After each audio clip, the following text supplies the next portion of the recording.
Bienvenidas, bienvenidos a esta sala Juan L. Ortiz, a la presentación, inauguración de esta exposición Cárceles, Narraciones del Encierro, que inicialmente tenía una ambición desmedida, que era mostrar todas las narraciones de los encierros en general, esto hablando de los reformatorios, encierro psiquiátrico, y realmente hubiéramos necesitado 3 edificios como este para hacer esa exposición. Así que se acotó a la narrativa de las cárceles en la Argentina, por la literatura argentina. Un trabajo del equipo de investigaciones, un trabajo impresionante. Después van a dar los agradecimientos. Pero bueno, el área de investigación es su directora Evelyn Galeazzo, no la veo, está por ahí. Y con Ia Acevedo y Andrés Troncois, que encabezaron la curaduría, y un equipo que después van a ser debidamente agradecidos. Yo, en nombre de la institución, por supuesto, extiendo a todos los trabajadores. Es importante decir esto, a veces cuando uno simplemente un público que pasa por la biblioteca y ve las exposiciones, parece un trabajo relativamente sencillo, porque demora meses de investigación, y en la participación ya lo van a ver, un montón de personas que trabajan concienzudamente en la producción de estas situaciones. La cárcel ha sido metáfora de muchas cosas. En principio, metáfora de la sociedad. Rivadavia se carteaba con Jeremy Bentham, que inventó el panóptico, que para Michel Foucault es como a su vez el dispositivo que permite pensar el régimen de visibilidad de los cuerpos y de control de las almas también, que inaugura la modernidad. No hizo el panóptico Rivadavia, pero sí hubo otras cárceles en la Argentina que son, como bien se dice en el catálogo, que pueden adquirir por allí. Está un catálogo precioso con un montón de colaboraciones, algunos de los colaboradores están por aquí. La cárcel es una maquinaria de producir relatos, textos. En las cárceles se escribe, y mucho, como lo demuestra esta muestra. Siempre hacemos este juego, este pequeño chiste. Nuestras exposiciones son muestras, es decir, es como el botón de muestra, como la muestra de los medicamentos. Por eso siempre, como decía Borges, cada vez que uno ve una lista, lo primero que nota son las ausencias. Sin duda, muchos de ustedes van a decir, acá no está tal texto, tal autor. Bueno, sin duda, algunas cosas habrán quedado fuera por una cuestión, por un lado de espacio, por otro lado de criterio curatorial. A veces basta con un objeto, con un texto, un libro, una foto, para decir todo aquello que tal vez requeriría ser multiplicado, pero justamente la idea es incentivar en primer lugar el tratamiento del tema, mostrar el patrimonio de la institución. Después de todo, la Biblioteca Nacional es un lugar de acogimiento de la memoria escrita y visual de la Nación y otros soportes, y nuestras exposiciones tienen ese sentido. Tomar un tema, mostrar lo que dice el patrimonio, interrogar los objetos, los textos, las cartas, los documentos, y tratar de algún modo, abrir el debate o retomar discusiones. El caso de las cárceles es una discusión que atraviesa por lo menos el último siglo, y que no es un tema del pasado, ¿no? Piensa la cárcel del Buen Pastor, tuvo presa, Angélica Mendoza, estuvo presa la mamá de Borges, Vittorio Ocampo. Borges imaginó la cárcel como una máquina, como una posibilidad ficcional, en su cuento, que por allí está la primera edición, si no me equivoco, en Sur, en el cuento de la escritura del Dios, ¿no? El personaje es un personaje de la antigüedad que está preso, y al lado hay un leopardo. ¿Leopardo es? O un tigre. Un tigre. Naturalmente en Borges tenía que haber un tigre. Y después de años de encierro y de solo tener para leer las líneas de la piel del tigre, descubre que es una escritura que, lo voy a spoilear, termina liberándolo. La escritura ha sido pensada como un momento de liberación espiritual del preso, ¿no? Hay una carta muy conmovedora que está reproducida, ampliada allí. Una carta, la van a ver, es como una especie de tira larga, con una letra microscópica. Yo alguna vez recibí una carta de esa de un amigo que estaba preso, que es el tipo de escritura carcelaria, agarrando papel, tratando de decir con una economía de palabras muy precisa, estrictamente determinado por el tiempo, el papel y la censura, ¿no? Uno dice, los grandes presos del siglo XX, piensa en Antonio Gramsci, y que escribía desafiando la censura, usando metáforas y giros alegóricos, y que después de todo terminó siendo eso la literatura gramsciana, ¿no? Una inmensa maquinaria de producción de alegorías sobre la opresión y sobre la liberación. La escritura de las cárceles en la Argentina tiene muchos elementos, voy a nombrar algunos, me tomé el trabajo de tomar algunos apuntes. Por supuesto, dos espacios geográficos centrales, la Isla Martín García, hemos ido alguna vez con la biblioteca, es muy impresionante, si uno ha ido vayan, hoy en día es un parque nacional, pero fue lazareto, fue presidio, por ejemplo, el cacique Inacayal, tremendo, que fue capturado, bueno, escribe unas cartas conmovedoras, donde se ofrece como esclavo de quien lo libera a cambio de que sus hijos, ciegos por una viruela, sean liberados, ¿no? La carta del padecimiento más extremo. También estuvo preso Irigoyen, que tenía como alucinaciones visuales y escribía, en una de las cartas, recuerdo, que hablaba de una rata más grande que un elefante, ¿no? Se hacía pasar por loco para que de algún modo lo liberaran, y el padre de Bioy Casares, Adolfo Bioy, es el que firma su liberación, y por una cuestión de honor Irigoyen la rechaza, ¿no? Bueno, esas son, por supuesto, Perón que estuvo preso ahí, escribe dos textos rarísimos en la prosa de Perón, que son dos cartas a Evita, diciéndole, bueno, él estaba preso en Martín García, ¿no? Esto, en los días previos, entre el 9 y el 17 de octubre del 45, le escribe a Evita diciéndole, bueno, Chinita, le dice, con un tono amable, amoroso, íntimo, este es el fin de mi carrera, nos vamos a vivir a la Patagonia, dejo las armas y vamos a tener una vida feliz. Bueno, pasó otra cosa, ¿no? En la historia argentina. Son cartas así como muy impresionantes, porque son en la víspera de un cataclismo que conmovió los cimientos de la Argentina hasta hoy.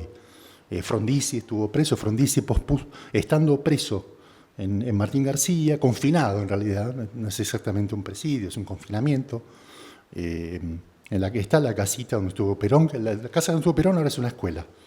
La de Frondizi, que la había ocupado antes Rubén Darío, que había ido para curarse el alcoholismo, es una casa que esta nueva gobernación ha restaurado. Por hace unos años estaba en ruinas. Frondizi postula, siguiendo la idea de Sarmiento, de Argirópolis, a la isla Martín García como el lugar ideal para construir una universidad latinoamericana, que englobara por lo menos a los países de la cuenca del Paraná, el Paraguay, el Río de la Plata.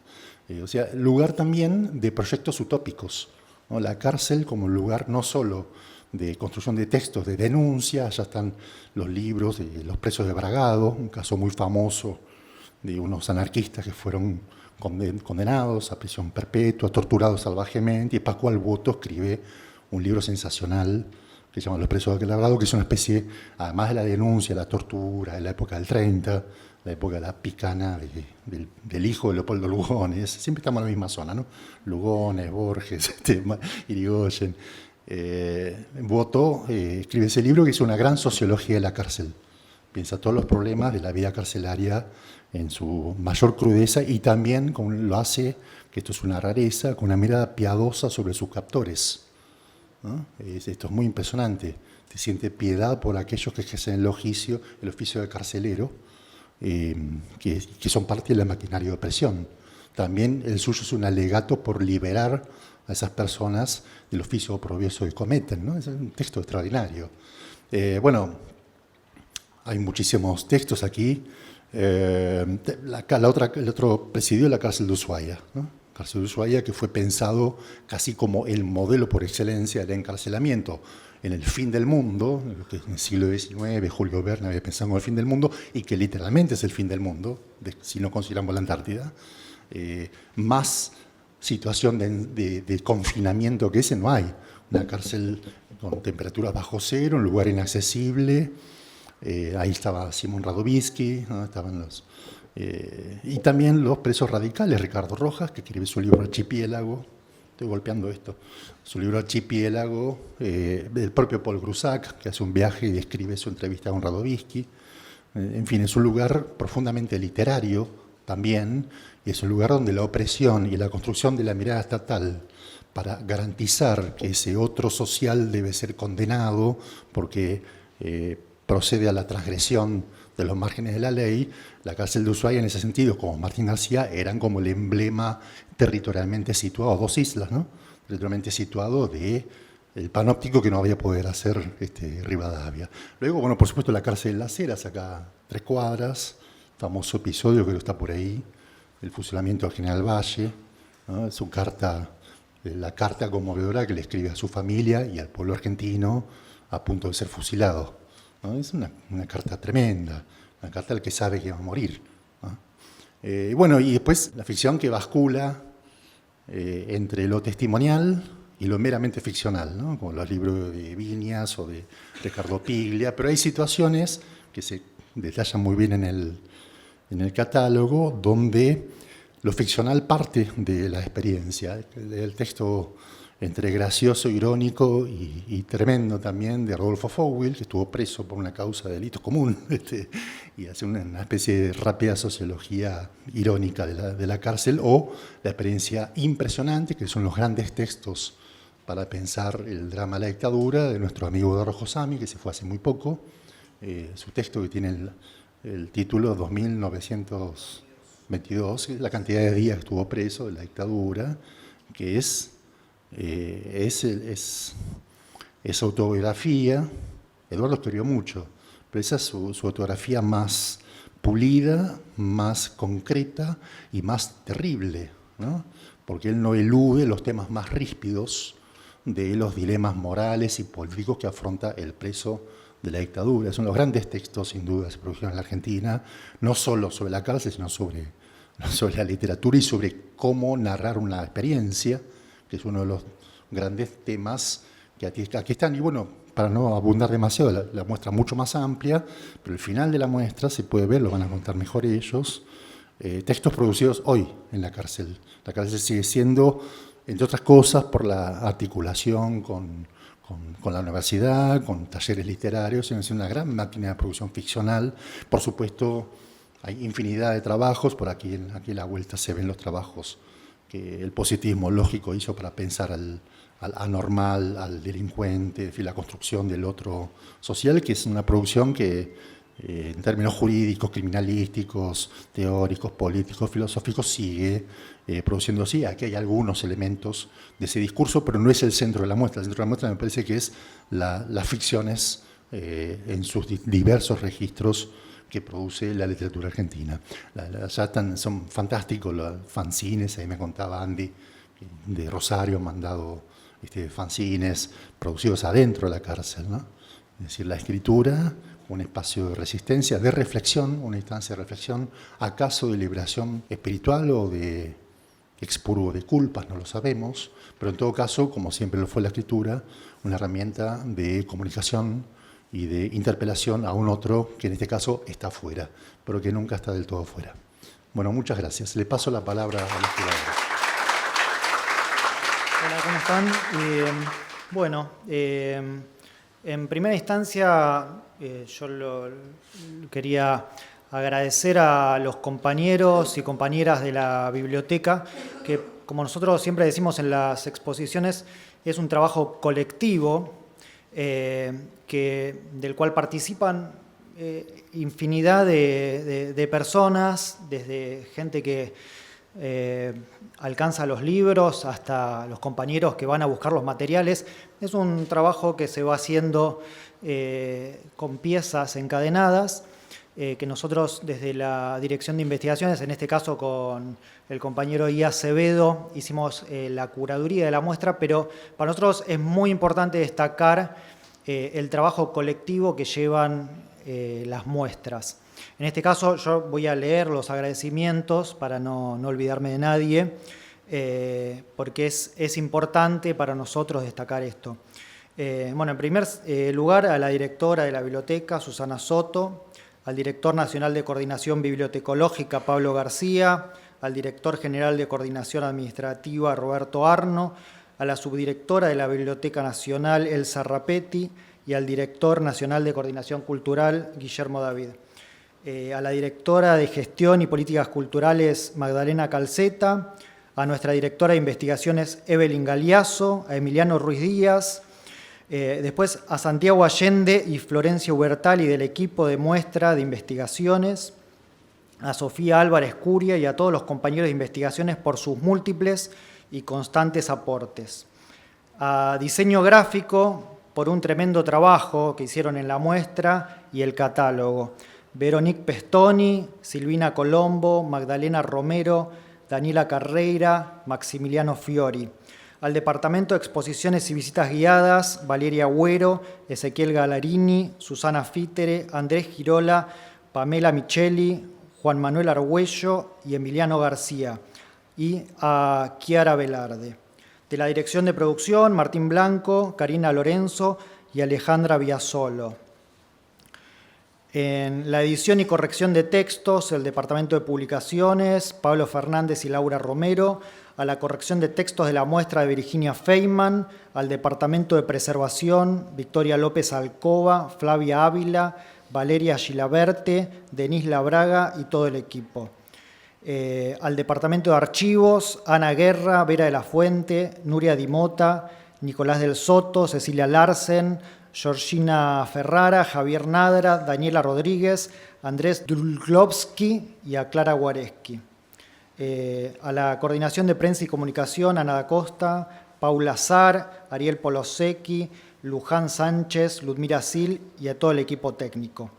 A Luis Bertoa y Alejandro Varela de La Camioneta. Al Centro de Microfilmación y Digitalización, al Departamento de Libros, al Departamento de Materiales Hemerográficos, a la Sala del Tesoro, al Departamento de Fototeca y Mapoteca, al Departamento de Audioteca, al Centro de Historieta y Humor Gráfico Argentinos, al Departamento de Exposiciones y Visitas Guiadas, al Departamento de Publicaciones, Departamento de Relaciones Públicas, al Departamento de Sonido e Iluminación, al Departamento de Infraestructura y Servicios y al Departamento de Informática. Bueno, a todos ellos nuestro gran agradecimiento porque son parte fundamental de que estas muestras puedan realizarse. Para no sobreabundar, a mí me gustaría decir unas palabras muy breves para después pasarle la palabra a Ia Acevedo, que les va a comentar algunas cosas particulares de la muestra. Yo simplemente quería decirles que cuando nosotros pensamos la muestra de cárceles, narraciones del encierro, 1878-2025, prestamos atención a una cuestión que es la materialidad y la diversidad de los materiales que existen en la Biblioteca Nacional sobre esta temática. Es decir, poder dar cuenta con esa materialidad de una producción muy vasta, muy potente, son escrituras realmente muy potentes, tanto las que se realizaron en los contextos de encierro, ya sea de confinamiento, ya sea una prisión en una cárcel o en un campo de concentración.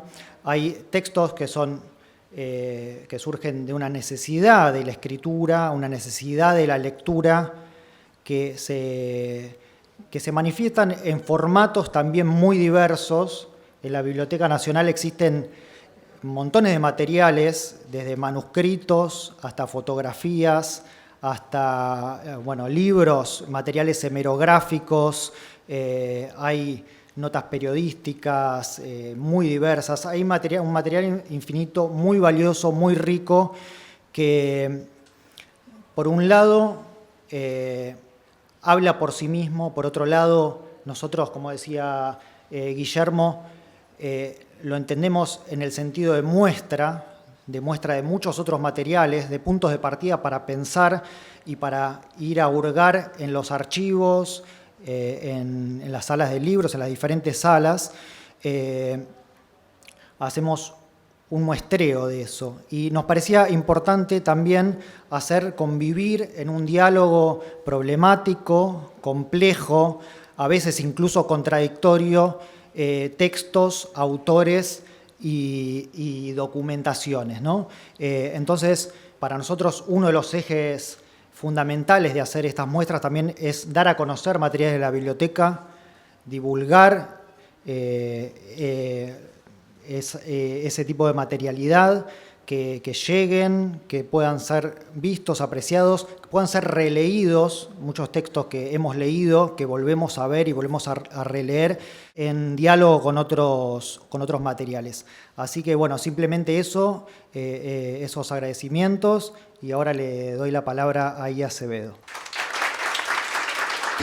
Bueno, en primer lugar también voy a agradecer un montón, pero manifestarles a quienes nos están viendo a través de video, gracias al equipo de audiovisuales, que bueno, en esta muestra hay un montón de personas que participaron, que en este momento no están, quizás porque están en alguna provincia o porque están en la cárcel, presos y presas, así que bueno, van a tener también una visita guiada audiovisual, todo lo que yo refiera y todo lo que hayan escuchado, bueno, también lo van a poder apreciar. Gracias a Audiovisuales e Informática, que sin nuestro canal de YouTube y Instagram y todo.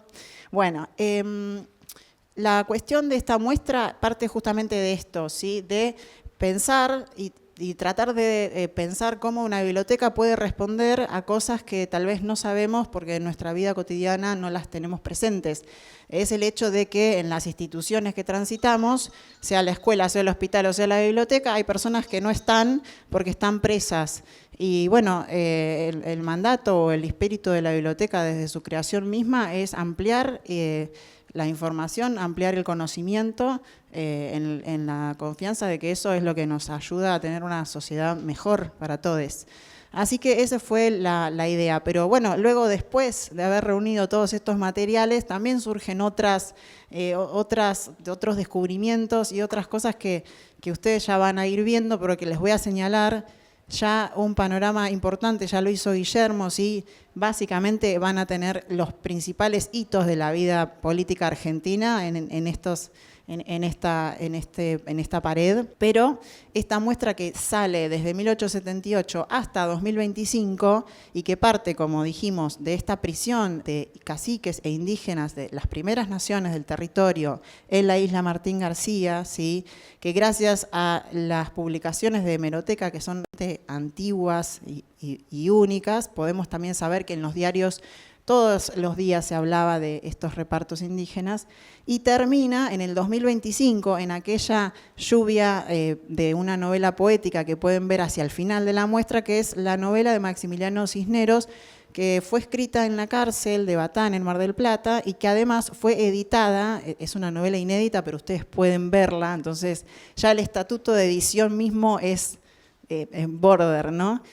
Fue editada también por compañeros y compañeras dentro de la cárcel, que le dieron las recomendaciones y le dieron la forma que tiene hoy. Y ese, bueno, es el final de la muestra. Y bueno, y en el medio tienen todo esto que les comentó Guillermo, la literatura, los medios masivos de comunicación de principios del siglo XX, con libros inspiradores como el de Lila Caimari, Apenas un delincuente, ¿sí? O Pablo Arias, que han sido investigadores que han trabajado estos temas.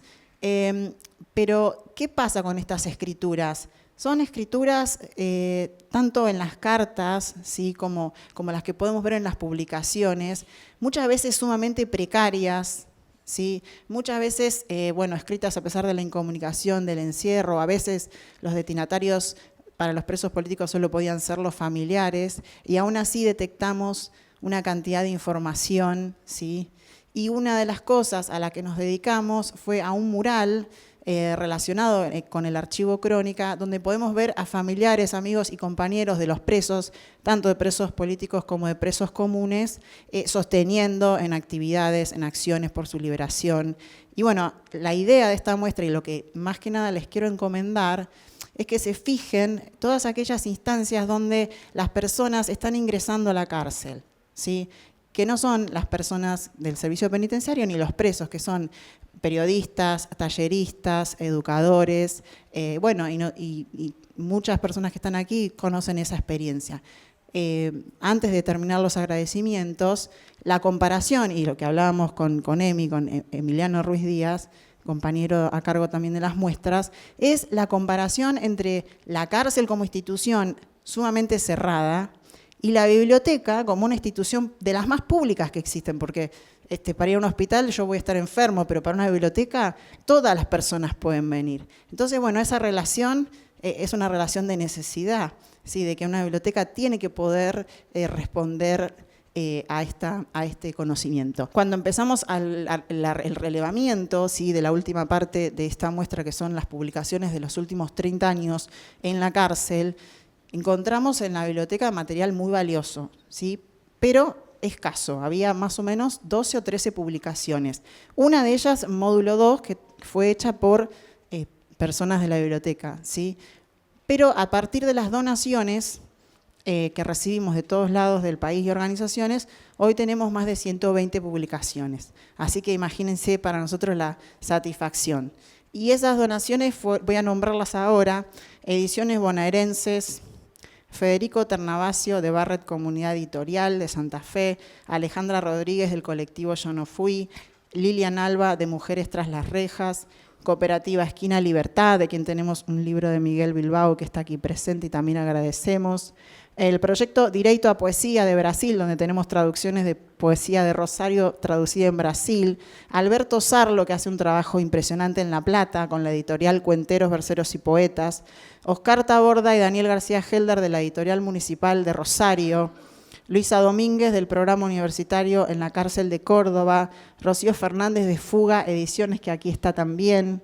Laurana Malacalza, Bernardo Orge, Florencia Giusti, Cristian Monti, Carlos Ríos y también especialmente a nuestro compañero Esteban Vitesnik, que nos prestó un libro de Fowil porque está ocurriendo también una muestra de Fowil y nos estábamos pisando. Y quienes colaboraron en el catálogo, especialmente, ¿sí?, Liliana Cabrera, de Yo No Fui, Lila Caimari, una inspiración y referente importantísimo, Teresa Gómez Poggio, de quien les encomiendo que miren la sección de la cárcel del Buen Pastor, y además miembro del de la cooperativa Arqueoterra, que nos prestó las piezas arqueológicas de la Penitenciaría Nacional, que funcionaba el Parque Las Heras y que van a poder ver ahí, Juan Pablo Parchuk y Graciela Rojas.